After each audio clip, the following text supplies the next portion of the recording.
Topic रोका था उसके आगे हम लोग हमारा पार्ट कंटिन्यू करते हैं। अच्छा, अभी देखो जो आज पार्ट हम लोग सीख रहे हैं वो एक्चुअल में ये है कि अगर आप एक रिएक्शन कंडक्ट कर रहे हो और उस रिएक्शन में अगर तुम लोगों का लेट से एक प्रोडक्ट बन रहा है तो वो प्रोडक्ट आपका कितनी क्वांटिटी में बन रहा है ये उस चीज़ को इंडिकेट करने का टर्म है। जस्ट लाइक कि तुम एग्ज़ाम देते हो, एग्ज़ाम देने के बाद तुम्हारे मार्क्स आते हैं इन टर्म्स ऑफ परसेंटेज। तो ऐसे केस में वो परसेंटेज क्या इंडिकेट करता है कि जितने भी आपके अमाउंट का मार्क्स, मतलब जितने भी अमाउंट का आपका पेपर हुआ उसमें से आपने इतना इतना परसेंटेज वाइज स्कोर किया है। तो देखो किसी भी रिएक्शन की जो ईल्ड होती है, ईल्ड का मतलब क्वांटिटी, ठीक है, कभी भी किसी भी रिएक्शन की क्वांटिटी ना 100% नहीं होती। बहुत सारे ऐसे फैक्टर्स होते हैं जो उसकी क्वांटिटी को ना डिक्रीज करने का काम करते हैं। और अगर मान लेते कल को किसी की क्वांटिटी कम है तो हम बहुत से ऐसे फैक्टर्स भी वहाँ पे अप्लाई कर सकते हैं जिससे उसकी ईल्ड को बढ़ाया जा सके।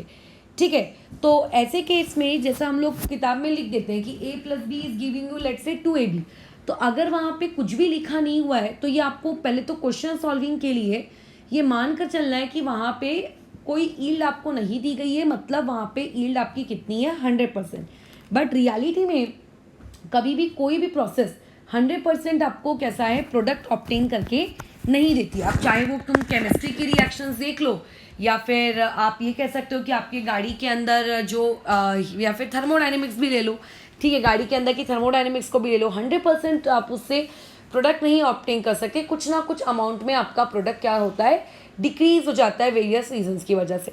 अब हमारा काम ये नहीं है कि कौन से रीजंस की वजह है जिसकी वजह से परसेंटेज ईल्ड हमारी घटती है, हम लोगों को उस कंसेप्ट को यूज़ करके सवाल कैसे बनाना है वो बात करनी है।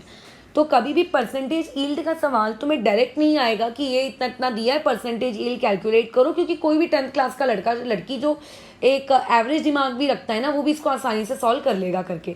तो ये सवाल अगर आपको डायरेक्ट नहीं आएगा तो ये किस फॉर्मेट में आएगा, ये एक्चुअल में आता है जब हम लोग अभी इसी के बाद एक रिएक्शन पढ़ेंगे मतलब सीक्वेंशियल रिएक्शंस, उसमें तुम लोगों को ये यूज़ पड़ेगा। ठीक है, चलो फिलहाल अपन आगे काम शुरू करते हैं।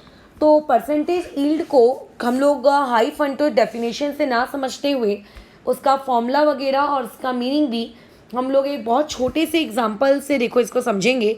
जैसे अगर मैंने यहाँ ये पार्ट लिखा है कि आपका a प्लस बी, इन दोनों ने रिएक्ट करके आपका प्रोडक्ट फॉर्म करना चाहिए था AB। ठीक है, अब यहाँ पे इनिशियली यानी कि जब रिएक्शन t=0 पर है, मैंने रिएक्शन को जब स्टार्ट किया है तो यहाँ पे मेरे पास A का और B का दोनों का 1 मोल है। तो जब भी तुम्हें दिखे कि रिएक्टेंट साइड में मोर देन 1 रिएक्टेंट हो तो ये बात को लेके तुम्हारे कान एकदम खड़े हो जाने चाहिए करके कि वहाँ पे LR का कंसेप्ट हो सकता है कि आपको अप्लाई करना पड़ जाए।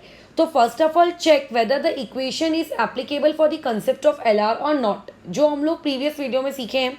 ठीक है, अब ऐसे मतलब कंसिडर ऐसे केस में यहाँ पर तुम देखो कि आपको यहाँ पे ये चीज़ गिवन है करके कि आपके पास मोल्स ऑफ A कितना दिया है 1 और A की स्टोक्योमेट्री भी कितनी है 1। तो अगर मैं इसका रेशियो लूँगी तो आएगा 1:1 यानी कि 1। और B के बारे में बात करूँ तो moles of B divided by उसकी स्टोक्योमेट्री यानी कि कितना हो जाएगा 1/1।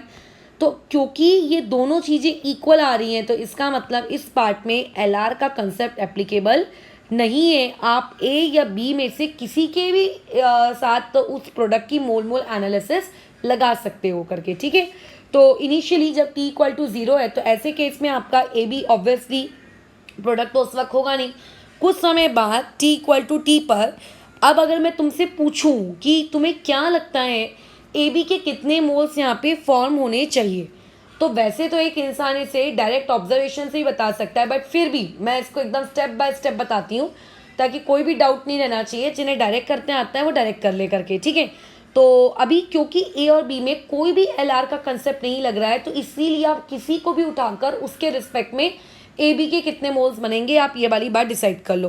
तो यहाँ से moles of A divided by उसकी स्टोक्योमेट्री यानी कि 1 is equal two moles of AB divided by उसकी स्टोक्योमेट्री यानी कि 1। अब ऑब्वियस है कि तुम्हें मोल्स ऑफ A ये वाली क्वांटिटी भी कितनी दी हुई है 1 दिया हुआ है, तो पूरा यानी कि घुमा फिरा के स्टेप कर कुरा के भी यहाँ से हमें ये सीख मिली कि ए बी के मोल्स भी यहाँ से कितने निकल कर आ रहे हैं आप लोगों के, 1 निकल के आ रहे हैं। यानी कि ये तुम्हारी एक्सपेक्टेशन है, ठीक है। यहाँ से ये हम लोग एक्सपेक्ट कर रहे हैं करके कि इस रिएक्शन की यील्ड अगर 100% होगी तो यहाँ से हम लोगों को ए बी का 1 मोल मिलना चाहिए करके, ठीक है, बनकर मिलना चाहिए। बट तुमने ये पाया, ठीक है, बट तुमने ये ऑब्जर्व किया कि आप लोगों को जो ए बी की क्वांटिटी मोल के वाइज में, मोल के टर्म्स में जो मिली है वो मिली है 0.5, राइट। वो कितने मिली है? 0.5। यानी कि तुम एक्सपेक्ट कर रहे थे कि तुम्हारे आएंगे 100 में से 100 और आए तुम्हारे 100 में से 50। तो ऐसे केस में अगर मेरा सीधा सीधा जवाब होगा, ये सवाल होगा कि तुम्हारे पास कितनी परसेंटेज आपने मार्क्स स्कोर किए, तो तुम बोलोगे कि मैंने तो एग्जैक्ट आधे स्कोर किए, ठीक है। 20 मार्क का पेपर है, तुमने 10 मार्क्स स्कोर किए, तो कितना आया तुम्हें? 50% स्कोर किया। तो वैसे ही आपको 1 मोल बनना चाहिए था, बट बना कितना तुम लोगों का? आधा मोल। तो अगर क्योंकि आधा मोल बना है तो इसका ओरली हमने कॉमन सेंस से जवाब दे दिया कि इस रिएक्शन की यील्ड कितनी है, परसेंटेज यील्ड कितनी है? 50%, ठीक है। तो इससे एक बात समझ में आती है कि परसेंटेज यील्ड के लिए 2 चीज़ों का हमें पता होना बहुत ही ज़रूरी है, राइट। जैसे अगर अपने नॉर्मल मार्क्स के भी परसेंटेज निकालने हैं तो तुम्हें 2 चीज़ों का पता होना बहुत ज़रूरी है। जैसे वो 2 चीज़ें क्या है? पहला ये कि टोटल कितने मार्क्स का पेपर हुआ था, और दूसरा तुमने उसमें से कितना स्कोर किया। तो वैसे ही अगर आपको परसेंटेज यील्ड निकालनी है तो आपको 2 चीज़ों की बहुत ज़्यादा ज़रूरत होनी चाहिए। वो ये कि एक्चुअल में आपकी एक्सपेक्टेशन क्या थी, ठीक है, मतलब आप क्या एक्सपेक्ट कर रहे थे, आपके एक्सपेक्टेड मोल्स कितने बनने वाले थे। और दूसरा आपको ये पता होना चाहिए कि एक्चुअल में, ठीक है, आपके ऑब्जर्व्ड वाले, ठीक है, आपका एक्चुअल में आप लोगों का वो वाली चीज़ करके कितनी प्रोड्यूस हुई, ऑब्जर्व कह सकती हूँ, या फिर मैं ये कह सकती हूँ कि रियलिटी में एक्चुअली वहाँ पे कितनी यील्ड या फिर कितने मोल्स आपके प्रोड्यूस हुए हैं। जब तुम्हें ये पता होगा, एक्सपेक्टेड को एक और वर्ड से देखो हम लोग जानते हैं, थ्योरेटिकल। तुम्हें कई बुक्स में हो सकता है थ्योरेटिकल वर्ड भी दिखे और ऑब्जर्व वर्ड दिखे, तो बस कैसा इंग्लिश टू हिंदी डिक्शनरी है, उसमें गड़बड़ मत कर लेना करके। कई बार लोगों का एक्सपेक्टेड थ्योरेटिकल में कन्फ्यूजन हो जाता है करके, वो मत करना। अब इंग्लिश कोई सिखाने का काम तो कर नहीं सकता, राइट। तो ऐसे केस में आपको सिर्फ 2 क्वांटिटीज़ की नीड है परसेंटेज यील्ड निकालने के लिए। बोलो क्या है परसेंटेज यील्ड? कैसे निकालोगे? सिंपल है बहुत ही। परसेंटेज यील्ड कि एक्चुअली आपकी कितनी यील्ड हुई, राइट। परसेंटेज यील्ड का मतलब एक्चुअली आपके कितने मोल्स बने, कितनी यील्ड आपकी हुई, और डिवाइडेड बाय कितना आप उससे क्या कर रहे थे, एक्सपेक्ट कर रहे थे, आपकी एक्सपेक्टेड यील्ड कितनी थी। इन दोनों का जब तुम रेशियो लोगे, एंड ऑब्वियस परसेंटेज के टर्म में निकालना है तो मल्टीप्लाई बाय 100 तो करना ही पड़ेगा। तो वहाँ से वो जो फॉर्मूला आपके पास क्रिएट हो रहा है, that formula is known as what? आपका परसेंटेज यील्ड। तो ये एक्चुअल में हम लोगों का फॉर्मूला है परसेंटेज यील्ड को निकालने का करके, ठीक है। तो पहले तो अब यहाँ पे एक बात और तुम्हें सीखनी है कि यहाँ पे जो मैं वर्ड लिख रही हूँ ना, एक्चुअल यील्ड, अब यहाँ पे एक्चुअल यील्ड मोल्स के टर्म्स मैंने अभी तुम्हें ऊपर बताया। अब याद रखो moles equal to mass by molar mass होता है। अब जो मोलर मास है, वो मोलर मास तो एक कैसी क्वांटिटी है? वो तो एक फिक्स क्वांटिटी ना। चाहे NaCl मेरी फैक्ट्री में प्रोड्यूस हो कि दुनिया की किसी दूसरी फैक्ट्री में प्रोड्यूस हो, NaCl का मोलर मास तो फिक्स ही रहेगा ना, जितना है उसको तो कोई फर्क नहीं पड़ेगा। तो इसीलिए एक्चुअल में मोलर मास तो आपकी वैरी होने वाली क्वांटिटी नहीं है। तो मोल्स का जैसे फॉर्मूला होता है मास बाय मोलर मास, तो अगर मोलर मास को मैं फिक्स कर दूं और अगर मोल्स आपके वैरी हो रहे तो ऑब्वियस है कि वहाँ पर आपके मास भी वैरी हो रहा होगा। तो परसेंटेज यील्ड आप मोल्स के टर्म्स में भी निकाल सकते हो या फिर आप उसको मास के टर्म्स में भी निकाल सकते हो करके, ठीक है। अगर मास के टर्म्स में निकालोगे तो न्यूमरेटर में तुम्हें ये लिखना पड़ेगा कि actual mass of the product formed divided by the expected mass of the product. और अगर मोल्स के टर्म में निकालोगे तो मास को बस मोल्स से क्या कर दोगे, रिप्लेस कर दोगे। हाँ, ऐसा नहीं होगा कि तुम्हारा न्यूमरेटर मास में है और डिनोमिनेटर मोल्स में, या फिर वाइस वर्सा। या तो दोनों क्वांटिटी तुम्हारी मोल्स में होंगी या तो दोनों क्वांटिटी तुम्हारी मास में होंगी करके, ठीक है। चलो फिर आगे बढ़ते हैं, एक और इलस्ट्रेशन लेते हैं छोटे छोटे से। जैसे कि मान लेते हैं आप लोगों को अगेन मैंने एक reaction they the, A + B is giving you A2B3। अब एक बात तुम हमेशा अपने दिमाग में रखना, रिएक्शन आपको जब भी दी जाए आगे बढ़ने से पहले सबसे पहले आपको उसकी बैलेंसिंग करनी है। बिना बैलेंसिंग किए आगे ना बढ़ना। तो मैंने यहाँ पे बैलेंसिंग कर दी, यहाँ हो गया 2, यहाँ पे हो गया आप लोगों का कितना 3। अभी बैलेंसिंग करने के बाद मैं तुम्हें कुछ गिवन डाटा दे रही हूँ। मैं गिवन डाटा ये दे रही हूँ कि t=0 पे, t=0 का मतलब इनिशियली जब मैंने रिएक्शन शुरू की थी तो इनिशियली मैंने तुम लोगों को कुछ मोल्स की क्वांटिटी दी थी। मैंने ये कहा कि आपके पास जो A है, A के कितने मोल्स हैं 8, राइट, और आपके पास B के मोल्स कितने हैं 20। अब मैं इससे तुमसे पूछना चाह रही हूँ करके कि इस पर्टिकुलर रिएक्शन की, ठीक है, आप लोगों को क्या करनी है, परसेंटेज यील्ड कैलकुलेट करनी है। ठीक है, आपको यहाँ से क्या कैलकुलेट करना है, परसेंटेज यील्ड कैलकुलेट करना है इफ़ आपके पास 3 moles of A2B3 is produce. अगर A2B3 के कितने मोल प्रोड्यूस हो रहे हैं, इस प्रोड्यूस का मतलब है कितने वो प्रोड्यूस कर रहा है। तो वो कितने मोल प्रोड्यूस कर रहा है बताओ जरा, 3 मोल्स प्रोड्यूस कर रहा है। तो 3 मोल्स प्रोड्यूस कर रहा है तो उसकी परसेंटेज यील्ड कितनी होगी, राइट। तो सबसे पहले हमने रिएक्शन को बैलेंस की, पहला काम। दूसरा काम, आपके रिएक्टेंट साइड में अगर तुम्हें 2 या एक तो नहीं 2 दिखते हैं, अगर आपको रिएक्टेंट, या 3 दिखते हैं या ज़्यादा दिखते हैं मोर देन 2, सबसे पहला काम होता है LR को ढूंढना। क्योंकि बिना LR लगाए अगर तुम लोगों ने मोल मोल एनालिसिस लगा दी, अब मान लेते हैं कि मैंने A के रिस्पेक्ट में A2B3 के मोल्स निकाले तो मेरा आंसर अलग आएगा, और अगर मैंने B के रिस्पेक्ट में A2B3 के मोल्स निकाले तो मेरा आंसर अलग आएगा, तो मतलब किसी और का आंसर अलग आएगा। तो ये डिसाइड करना ज़रूरी है ना कि उस रिएक्शन में गवर्निंग फैक्टर कौन है। तो गवर्निंग फैक्टर कैसे डिसाइड होता है, LR की मदद से। और LR कैसे निकालते हैं ये सीखे हैं हम लोग, ठीक है। तो देखो LR कैसे निकाला जाएगा। LR निकालने के लिए जितने मोल्स आपके पास है डिवाइडेड बाय उसकी स्टोक्योमेट्री, फिर B के लिए जितने मोल्स आपके पास है डिवाइडेड बाय उसकी स्टोक्योमेट्री। साफ साफ दिख रहा है कि ये 4 आएगा और ये 6 पॉइंट कुछ आएगा करके, ठीक है। तो ये आपकी क्योंकि छोटी क्वांटिटी है तो इसका मतलब इस क्वेश्चन का जो LR है वो LR कौन है आप लोगों का A। अगर इस क्वेश्चन का LR A है तो इस क्वेश्चन के यानी कि इसके जो प्रोडक्ट साइड के अगर आपको मोल्स निकालने हैं तो वो किसके रिस्पेक्ट में निकाले जाएंगे, LR के रिस्पेक्ट में निकाले जाएंगे, ठीक है। तो ऐसे केस में अगर कोई मुझे कहेगा कि A2B3 के कितने मोल्स बने, ये मत बताओ क्योंकि कितने बन रहे हैं वो मुझे ऑलरेडी दिया हुआ है, ठीक है। 3 मोल्स प्रोड्यूस हो रहे हैं, इसका मतलब ये मुझे कौन सी क्वांटिटी दी हुई है कि एक्चुअल में कितना प्रोड्यूस हो रहा है, ठीक है। एक्चुअल आप कितना प्रोड्यूस करके आपको मिल रहा है, मुझे ये जानना है कि मेरी एक्सपेक्टेशन कितनी थी, ठीक है। तो एक्सपेक्टेशन का आंसर हमें कौन देगा, मोल मोल एनालिसिस देगा, ठीक है। क्योंकि मोल मोल एनालिसिस से जो आंसर आता है वो एक्सपेक्टेड आंसर होता है, और जो सही में लैब में प्रैक्टिकल करके आंसर आता है वो आपका एक्चुअल होता है, ठीक है। ओके, तो निकालते हैं यहाँ पे मोल मोल एनालिसिस लगाते हैं। तो मोल मोल एनालिसिस जब लगाओगे तो मोल्स ऑफ A अपॉन में 2 इक्वल टू बोलो कितना हो जाएगा आप लोगों का, मोल्स ऑफ A2B3 और उसकी तो कोई स्टोक्योमेट्री है नहीं, डिवाइड बाय 1। चाहो तो ओरली भी कर सकते हो, ओरली होता है ये बात तुम्हें पता है, बट मैं स्टेप्स दिखा रही हूँ। तो मोल्स ऑफ A आपको कितने दिए हुए 8, तो यहाँ से तुम ये देखकर पता लगा दिए कि A2B3 के वहाँ पर आपको कितने मोल्स एक्सपेक्टेड हैं। A2B3 के तुम्हारे पास वहाँ पे कितने मोल एक्सपेक्टेड थे, 4। तुम एक्सपेक्ट कर रहे थे कि तुम्हें 4 मिलेगा, लेकिन मिला तुम्हें कितना है, 3, ठीक है। तुम्हारी एक्सपेक्टेशन थी कि 4 मार्क का टेस्ट हुआ है और 4 में से तुम्हें 4 मिलेगा यानी कि 100% मिलेगा, बट मिला तुम्हें 3 है, राइट। तो अब तुम्हें अगर ये पता लगाना है कि इस क्वेश्चन में तुम लोगों की परसेंटेज यील्ड कितनी है, तो परसेंटेज यील्ड कैसे निकालोगे, जितना तुमको मिला है, राइट, कितना मिला है आप लोगों को वो बताओ। तो एक्चुअल में इस रिएक्शन में गिवन है कि हमें मिला कितना है, 3, और उसके अलावा आपने एक्सपेक्ट कितना किया था, 4, और ये मल्टीप्लाई बाई कितना, 100। तो इसकी कैलकुलेशन कर लेते हैं। तो ऐसे 4 1 और ये 4 2 8, और यहाँ से अगर मैं कैरी कर दूँ तो ये 4 5 यानी कि इस रिएक्शन की यील्ड जो है वो है आप लोगों की 75%, ठीक है। ये कितनी यील्ड है इसकी, 75% ही इस रिएक्शन की यील्ड है करके।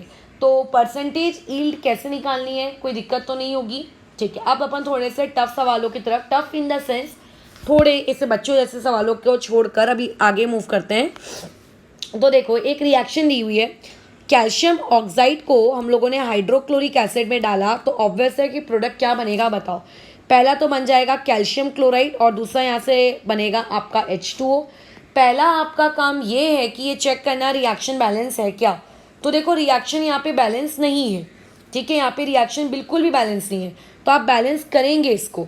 तो अगर तुमने इस रिएक्शन को बैलेंस किया तो यहाँ पे तुम देखोगे कि आपको 2 इंट्रोड्यूस करना पड़ेगा, वो मैंने कर लिया, ठीक है। अब देखो क्वेश्चन में ये स्टेटमेंट दिया गया है कि 1.12 gram of CaO is reacted with access hydrochloric acid. अब मेरे वर्ड ना ध्यान से सुनना जो मैं क्या कह रही हूँ। जैसे मान लेते हैं तुम अभी किसी चीज़ को जला रहे हो हवा में, तुम्हें कंबशन की थ्योरी तो पता ही है कि कंबशन कैसे होता है करके, कौन कंबशन को सपोर्ट करता है। तुम किसी चीज़ को जला रहे हो हवा में तो ऑब्वियस है कि वहाँ पे ऑक्सीजन इन्वॉल्व होगा, और अगर वहाँ पे ऑक्सीजन इन्वॉल्व होगा तो ऑब्वियस है कि ऑक्सीजन आपकी लार्ज क्वांटिटी में होगा। और LR हम किस चीज़ को लेते हैं, जो कि कम क्वांटिटी में होता है। तो इस क्वेश्चन में तुम ये देखो कि साफ साफ शब्दों में देखा गया है कि रिएक्टेंट में 2 टाइप के पार्टिकल्स मौजूद थे। पहला आपका ये मौजूद था, क्या कहते हैं, कैल्शियम ऑक्साइड, और दूसरा था तुम्हारा हाइड्रोक्लोरिक एसिड। लेकिन हाइड्रोक्लोरिक एसिड को लेकर तुरंत वहाँ पे देखो कमेंट आ गया है कि हाइड्रोक्लोरिक एसिड को इस क्वेश्चन में एक्सेस क्वांटिटी में लिया गया। तो अगर यहाँ पे हाइड्रोक्लोरिक एसिड एक्सेस क्वांटिटी में लिया गया है तो इसका मतलब हाइड्रोक्लोरिक एसिड यानी कि HCl ये तुम्हारे क्वेश्चन का LR तो हो ही नहीं सकता। 2 लोग थे जिसमें से एक LR नहीं है, तो ऑब्वियसली चुनाव कौन जीतेगा, कैल्शियम ऑक्साइड जीतेगा, तो कैल्शियम ऑक्साइड बन जाएगा उस क्वेश्चन का LR। तो अगर तुम्हें प्रोडक्ट में किसी का भी मोल्स निकालना है या कुछ भी आगे का काम करना है तो सारा काम किसके बेसिस पे होगा, कैल्शियम ऑक्साइड के रिस्पेक्ट में होगा, ठीक है। परसेंटेज यील्ड निकालनी है, ठीक है, देखते हैं। तो यहाँ पे बोला जा रहा है कि 1.12 gram of calcium oxide is reacted, ठीक है। तो मतलब कैल्शियम ऑक्साइड मेरे पास 1.12 ग्राम है। तो सबसे पहले मैं ये निकाल लेती हूँ कि मेरे पास कैल्शियम ऑक्साइड के बेसिकली मोल्स हैं कितने, ठीक है। तो मोल्स ऑफ कैल्शियम ऑक्साइड ये कितना आ जाएगा, जितना आपको उसका वजन दिया हुआ है और डिवाइडेड बाय उसका मोलर मास। अब जहाँ पे जो तुम्हारा कैल्शियम ऑक्साइड है इसका देखते हैं कितना होता है इसका आप लोगों का मॉलिक्यूलर मास। तो कैल्शियम का हो जाता है 40 और ऑक्सीजन का कितना हो जाता है 16, तो ये डिवीजन हो जाएगा 56, ठीक है। और 56 को अगर मैं यहाँ पे डिवाइड कर दूँ तो ये ऊपर में आ जाएगा आपका 2 और नीचे में आ जाएगा 100, यानी कि आपके पास कैल्शियम ऑक्साइड के मोल्स होंगे 1/50। मैं पॉइंट्स में कैलकुलेशन नहीं कर रही हूँ करके, ठीक है, फालतू के पॉइंट्स में मैं नहीं लेके जाती काम को। अच्छा, अब उसके बाद वो बोल रहा है कि वहाँ से आपको 1.85 ग्राम ऑफ CaCl2 मिला। देखो क्या मिला उस पर तो सबसे एंडिंग में अपनी आंखें लगाया करो, ठीक है। सबसे पहले ये देखा करो कि तुम्हारे अकॉर्डिंग कितना बनना चाहिए था, ठीक है, क्योंकि मोल एनालिसिस क्या देता है आपको, ये आपको एक्चुअल वैल्यू देता है कि आपको एक्सपेक्टेड वैल्यू देता है। ये आपको एक्सपेक्टेड वैल्यू देता है तो पहले एक्सपेक्टेड वैल्यू निकाल लिया करो। जब अपन घर आते हैं पेपर देके तो अभी ऑब्वियस है कि सभी लोग करते हैं कि इस क्वेश्चन में मान लेते हैं इतने मार्क्स है, यहाँ पे मेरा ये गलत हो जाएगा, तो एक्सपेक्टेशन वाला काम आप पहले किया करो और रिजल्ट तो वैसे भी बाद में आता है, तो रिजल्ट वाली चीज़ को बाद में सोचना, ठीक है। तो एक्सपेक्टेड देखो यहाँ कितना होगा, तो CaO और CaCl2 के बीच में मोल एनालिसिस होगी। तो दिख रहा है कि इसकी स्टोक्योमेट्री 1 है और यहाँ पे उसकी स्टोक्योमेट्री भी 1 है, तो मैं यहाँ पे गधे समान मोल एनालिसिस नहीं लगाऊंगी करके सीधा डायरेक्ट आंसर लिखूंगी। तो यहाँ से मोल्स ऑफ CaCl2 भी आपके पास कितने आ जाएंगे 1/50, राइट। तो यानी कि ये जो आपके पास CaCl2 के मोल्स आए, ये मोल्स एक्चुअल में तुम लोगों की क्या थी बताओ जरा, ये आप लोगों की एक्सपेक्टेशन थी, ये आप लोगों को एक्सपेक्टेड था कि इतना मोल हमको क्या होना चाहिए, मिलना चाहिए। बट क्या तुम्हें रियलिटी में इतना मोल मिलेगा क्या, ऑब्वियस है इतना तो नहीं मिलेगा, ठीक है। तो अभी कितना मिला रियलिटी में उसके लिए सवाल आगे पढ़ते हैं। तो यहाँ बोल रहा है कि 1.85 ग्राम ऑफ CaCl2, ठीक है। तो ऐसे केस में अगर तुम्हें मोल्स ऑफ CaCl2 अगर कैलकुलेट करने हैं तो 1.85 जितना उसका वेट दिया है। अब देखो कैल्शियम क्लोराइड इतना प्यारा नंबर है, ठीक है, कि कैल्शियम क्लोराइड का मॉलिक्यूलर मास को इंसान भूल नहीं सकता। जैसे कैल्शियम कार्बोनेट का होता है 100, वैसे ही कैल्शियम क्लोराइड का होता है 111, ठीक है। कुछ ऐसे आपके मॉलिक्यूलर मासेस होते हैं जो सेशन एंड होते होते हम लोगों को याद हो जाते हैं, मेरे को तो हो गए थे, तुम्हारा मुझे आइडिया नहीं है। तो ऐसे ही कैल्शियम क्लोराइड का आपका कितना आएगा वाली चीज़ 111।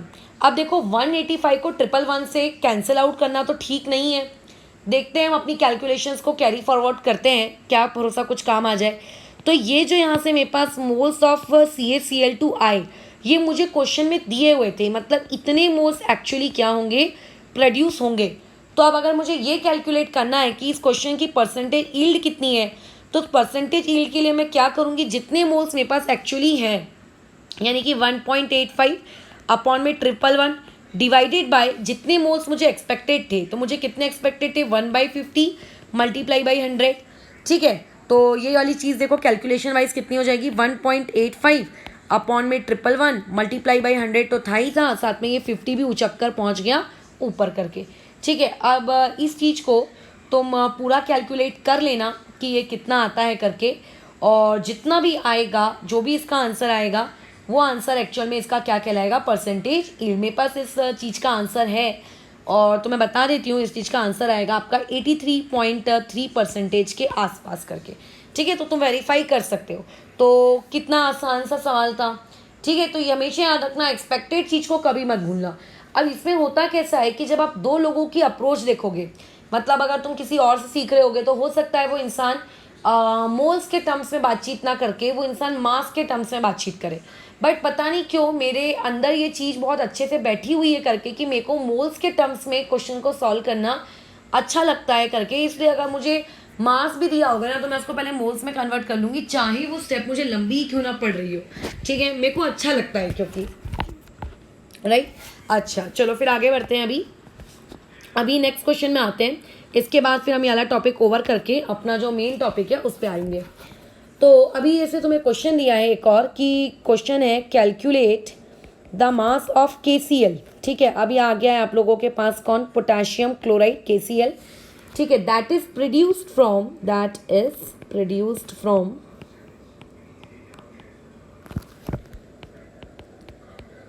1 मोल ऑफ KClO3। अब KClO3 को देखते बराबर समझ में आ जाना चाहिए करके कि यहाँ पे KClO3 का क्या किया गया है, डिकम्पोजिशन किया गया है। 10th क्लास में ये रिएक्शन थी, डिकम्पोजिशन ऑफ KClO3, एंड नहीं भी थी तो जब मैं अभी तुम्हें मोल एनालिसिस सिखा रही थी तो उस वक्त मैंने ये रिएक्शन लिख कर दी थी करके।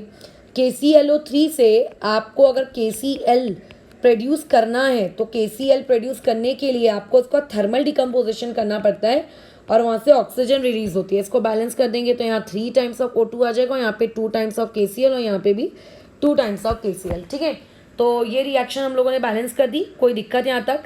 ठीक है, फिर आगे बढ़ते हैं। अब वो बोल रहे हैं calculate the mass of KCl। अच्छा वो सब छोड़ो, सबसे पहले तो क्वेश्चन में ये देखो कि क्या ये क्वेश्चन LR के लिए एप्लीकेबल है कि LR के लिए एप्लीकेबल नहीं है। तो जब आपके पास रिएक्टेंट में एक ही चीज़ है तो क्या LR, मतलब यहाँ पे क्योंकि रिएक्टेंट में तो कुछ है ही नहीं ना।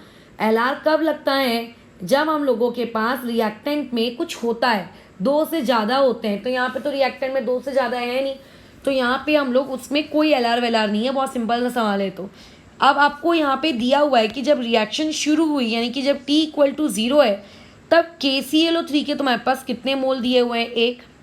और तुम्हें इस क्वेश्चन में परसेंटेज यील्ड निकालनी नहीं है, बल्कि इस क्वेश्चन की परसेंटेज यील्ड दी हुई है। तो ऐसे में आपको अगर इमेजिन करो, आपको स्टार्टिंग के मोल्स दिए हैं, तो स्टार्टिंग के मोल्स का अगर तुम मोल एनालिसिस लगाओगे तो क्या तुम मोल एनालिसिस से क्या निकाल सकते हो, एक्सपेक्टेड मोल्स निकाल सकते हो। राइट, क्या निकाल सकते हो, एक्सपेक्टेड मोल निकाल सकते हैं।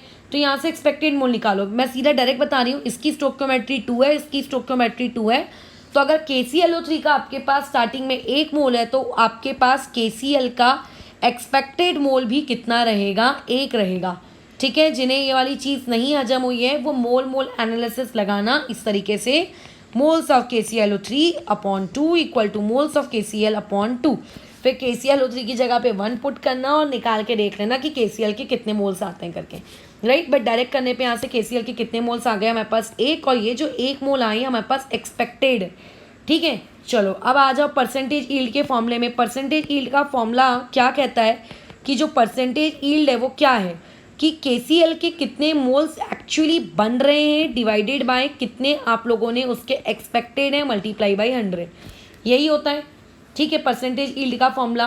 तो अभी ऐसे केस में अब देखो क्वेश्चन में तुम्हें परसेंटेज यील्ड कितनी दी हुई है, 80। राइट, परसेंटेज यहाँ यील्ड यहाँ पे कितनी दी हुई है, 80। तो अब अगर आपकी परसेंटेज यील्ड यहाँ पे 80 दिया हुआ है, तो बताओ कितने आप लोगों के पास एक्चुअल में क्या बन रहा होगा वहाँ पर KCl प्रोड्यूस हो रहा होगा अगर तुम लोगों के पास 1 मोल का, ठीक है, अगर आपके पास वहाँ पे 1 मोल का KClO3 होता तो, ठीक है। तो लगा दो वहाँ पे, वैल्यूज पुट कर दो। तो मेरे को ही लगता है इसमें कोई कठिन काम है, ठीक है। आ जाओ, परसेंटेज ईल्ड तुम्हें कितनी दी हुई है, यहाँ पे दी हुई 80, तो परसेंटेज ईल्ड की जगह 80। एक्चुअल में कितने मोल्स प्रोड्यूस हो रहे हैं इस बारे में तो मुझे कुछ पता ही नहीं है, तो यहाँ पे आ जाएगा लेट्स से मोल्स एक्चुअली कितने प्रोड्यूस हो रहे हैं डोंट नो, और तुम्हारे पास ये एक्सपेरिमेंटल, ठीक है, कितने मोल आए हैं 1 एक्सपेक्टेड, और मल्टीप्लाई बाई कितना आ गया 100। तो ये वाली चीज़ डिवाइड में अगर मैं वहाँ ले आऊँ तो 80/10 और सॉरी 8/10 और 8/10 यानी कि 4/5। तो मेरे पास यहाँ पे कितने मोल्स KCl के एक्चुअली प्रोड्यूस हो रहे हैं 4/5, और 4/5 का अगर मैं कैलकुलेशन करूँ तो वो चीज़ कितनी हो जाएगी 0.1। वैसे भी समझ में नहीं आ रहा है, इसके साथ करो ताकि कोई गड़बड़ होने का स्कोप ना हो, ठीक है। ठीक, तो हमारे पास एक्चुअल में इतने मोल्स प्रोड्यूस हो रहे हैं। आप क्वेश्चन रीड करते हैं कि पूछ क्या रहा है। क्वेश्चन में वो ये पूछ रहा है कि KCl का मास बताओ। मोल्स में उसे कोई इंटरेस्ट नहीं है तो कोई बात नहीं, हमें मोल से मास में जाना आता है। कैसे जाएंगे, 4/5 हमें मोल्स दिया है, इस चीज़ को मल्टीप्लाई कर देंगे उसके मोलर मास से, तो यहाँ से हमें क्या मिल जाएगा कि KCl कितने मास में प्रोड्यूस हुआ है। तो K का होता है 39, अब 39.08 होता है जहाँ तक मुझे याद है, बट 08 को ऐसा मत कर देना राउंड ऑफ करके कि 39.1 कर रहे हैं, ठीक है। सारे कैलकुलेशंस को अपन लोग 12th लेवल तक for the sake of easiness हम लोग वहाँ पे राउंड ऑफ का गंदा काम नहीं करेंगे, अनलेस एंड अनटिल वो कोई ऐसा नहीं हो कि 39.9 है करके, ठीक है, या फिर 63.5 है या 35.5 है। तो 39 तो मैं पोटेशियम का, और जो आपका क्लोरीन है उसका हो गया 35.5, ठीक है। तो ये वाली चीज़ देखो यहाँ से कितनी हो गई 6 और ये 7, ये आ गया आपका 74.5, ये आ गया आपका कैलकुलेशन, ठीक है। तो अब यहाँ पे जो 74.5 है और जो तुम्हारा नीचे का 5 है, इस चीज़ को क्या कर लो, डिवाइड कर लो, क्योंकि 5 के टेबल से तो उड़ जाएगा, ठीक है। तो इसका कैलकुलेशन हम लोग कर लेते हैं। तो ये आता है 14.9, ठीक है। तो 4 × 14.9, तो यहाँ से आ जाएगा मास। तो अब ये वाली जो चीज़ है इसको बस मल्टीप्लाई करना है, तो ये हो जाएगा तुम लोगों का तो ये आ गया मास। तो इस क्वेश्चन से हम लोगों को बताओ कितना मास ग्राम KCl का प्रोड्यूस होकर मिल रहा है, 59.6 ग्राम प्रोड्यूस होकर मिल रहा है, ठीक है। तो परसेंटेज ईल्ड वाला टॉपिक हो गया है। अब मैं तुम्हें एक और टॉपिक इसके बाद पढ़ा देती हूँ, वो है परसेंटेज प्यूरिटी। वो भी बहुत छोटा सा सवाल है, जैसे परसेंटेज ईल्ड है वैसी परसेंटेज प्यूरिटी है। फिर परसेंटेज ईल्ड और परसेंटेज प्यूरिटी को हम मिक्स करके पढ़ेंगे सीक्वेंशियल रिएक्शंस करके, ओके।